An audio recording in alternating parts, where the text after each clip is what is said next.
Russia has said its forces have entered the northeastern border town of Vovchansk, near Ukraine's second-largest city, Kharkiv. Ukraine's military said it had pushed the enemy back from the northern outskirts of the town, adding it had tactical successes in several areas.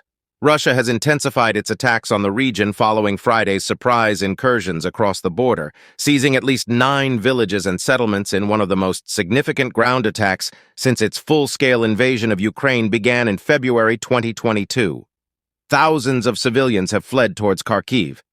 There are concerns among Ukrainian commanders about what could happen if Russian troops get within artillery range of the city. Ukraine's army has said that Russia has deployed significant forces, up to 5 battalions, in its latest offensive, and has acknowledged Moscow's troops have had some tactical success. But in an evening statement, the army said Russia had lost more than 100 soldiers since the start of the day, adding that Ukrainian forces were restoring old positions. It said fighting was ongoing in 12 areas and had spread to the settlement of Staritsa, to the west of Vovchansk. Earlier, it had said reserve forces were being moved to the Kharkiv region to reinforce its defenses. Vovchansk, located 74 km, 45 miles from Kharkiv, has been heavily bombed in recent days, and officials in the surrounding region say Russia is now targeting settlements with glide bombs. While it is a significant town in the region, Vovchansk is not of specific military importance, though its capture would be a blow to Ukrainian morale. Kharkiv regional head Ole Sinyahubov said Russia was deliberately trying to stretch the front line by attacking in small groups in new directions. He told local TV that Ukrainian forces were holding Russian troops back, but warned that fighting could spread to new settlements, according to Reuters. On Telegram, he described the situation as quite complicated, with Russia continuing to advance. Work is continuing to evacuate residents in the region, with nearly 6,000 people having already been evacuated, he said, adding that 30 settlements had been struck by mortar or artillery shelling. Some 200, 300 people remain in Vovchansk itself, he added. While it is thought this Russian cross-border incursion is unlikely to result in Kharkiv being captured, their gradual approach on this new northeastern front line only increases the anxiety for those living there. Residents fleeing towns and villages close to the fighting have been arriving in their hundreds at an aid hub in Kharkiv city. They are being given food and registering for shelter after leaving their homes. Veniamin, an 87-year-old resident of Vovchansk, told the BBC he had left the besieged town by bicycle on Sunday, cycling 15 km to safety. He said as well as heavy shelling, machine gun fire could be heard from both sides.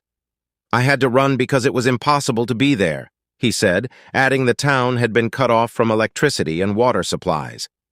Lyuda, another resident of Vovchansk, fled the town with her family, who lived in a village nearby. We escaped when we heard machine guns. The fire was coming close, she said. Lyuda had remained in Vovchansk when the Russians first invaded in early 2022. We survived and got used to it, she said. Life improved when Ukrainian forces returned later that year, but she said this new Russian offensive was very scary. Nadia, her husband and mother, had fled the village of Lipsy, near to where Russian forces have also made another incursion across the border. They packed their belongings, including 2 dogs, into an old rusting Lada car and made the journey to Kharkiv. Her husband had wanted to stay because everything we had would be lost if they left. However, she said they were told by the local administration to leave or risk being stranded. Nadia said, "We lived under occupation in 2022. I don't want to be under occupation again." Kostyantin Timchenko, who has also left Vovchansk, said he was shocked by how close the fighting was. On the one side of the Vovcha River are Russians, on the other, ours, he said. Tanks are constantly approaching, shooting back and then leaving. I thought it would be okay. I was shocked. I wish I had known in advance. Away from Kharkiv, 2 people were killed by shelling in the Russian-controlled city of Donetsk in eastern Ukraine, the Moscow-installed mayor has claimed. And at least 3 people were killed by a strike on an industrial zone in Krasnodon, known as Sorokaini in Ukrainian, a Russian-held part of eastern Ukraine, the Moscow-backed local governor said. Separately, a Ukrainian security source said Ukrainian forces had struck an oil terminal and electrical substation in western Russia. Russia also said it had shot down 31 Ukrainian drones over several regions in annexed Crimea. Kindly like, subscribe, and share your thoughts in the comments section.